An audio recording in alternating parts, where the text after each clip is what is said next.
Family stories that are told around the Thanksgiving dinner table are more precious than gold. And that's why many genealogy experts say this is really the perfect opportunity to take down some records for future generations. And joining us this morning is local historian and genealogy pro from the Kenton County Library, Sierra Earl. Sierra, thank you so much for coming in to talk about this.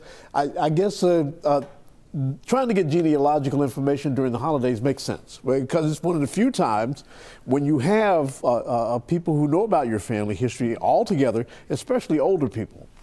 Yeah, the holidays are a great time to, interview your family members, ask them questions, maybe start with some simpler things like, what do they remember about growing up or their neighbors or where they went to school, and then kind of build from there and just kind of keep building those stories and those memories. Yeah, it sounds like you shouldn't just wing it though, that you should come on with some kind of plan. Yeah, so a lot of times at, holiday get-togethers, you can show up with maybe a display or some questions that you already have planned out, and then let people think about them and then kind of sit down and maybe record them answering those questions or talking about their memories. And this is a great time to get, the younger kids involved because they're great with technology. So, hand them a smartphone or a tablet and have them record those, those stories that they hear their older relatives talking about. It's a really special time. And having that later, when your older relative may have passed on, will be a special remembrance of that person in addition to that. Yeah, it'll make great memories for them because they'll have the memory of the holiday, but then they can also go back and,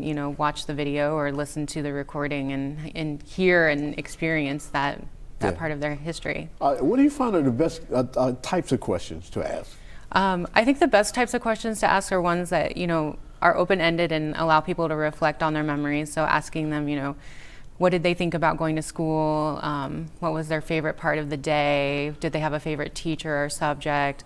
Or things like even just asking them about their neighborhood that they grew up in, what do they remember? And just kind of letting them talk and just remember is really important. Now, the Kenton County Library has something you can check out that can be a real help in terms of recording these memories and actually keeping a written a guide in how to do this. And you brought an example of it here today. I'm sorry. No, that's okay. At the Kenton County Public Library, we have oral history kits that you can check out.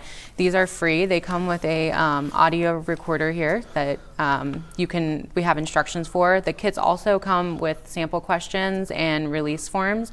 So that way you can basically just open it up and get started and interview your relatives and hopefully make some memories over the holidays. I tell you what, one of the most frustrating things I have, I'm sort of the designated photograph holder for my family, and the photographs I've gotten from other family members will have no date on them. They'll have no indication of who's in the picture, and you go a couple of generations, and all of a sudden that's critical information.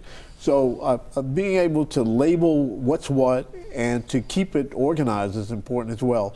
What's some advice you have for that sort of thing? I would always recommend that you scan your family photos and then label the scans. That way you don't write on your originals. And then taking the time when everybody's gathered together to, pull those photos out and start making sense of who's who in the picture, because you might not remember, but your aunt might remember who's in that picture, or grandma might remember who's in the picture. So taking the time to do that is really important. And just never write on an original, just always write on a copy. Right. And we only got a few seconds left, but I did want to touch on this because I think it's very important. You may be sharing a family member and not even know it, because everybody shares recipes in the family. Yes, family recipes are really special, and they're a really great way to document your family history, because everybody wants grandma's cookie recipe or her pie recipe. That's important stuff, because food is such an important part of our heritage and our culture. So, take the time to write down recipes and share recipes, and also teach people how to make those recipes. That's the important part. Yeah, Uncle Joe's meatball recipes. There we go. All right, Sierra Earl, thank you so much for coming in and talking about this. Thank you.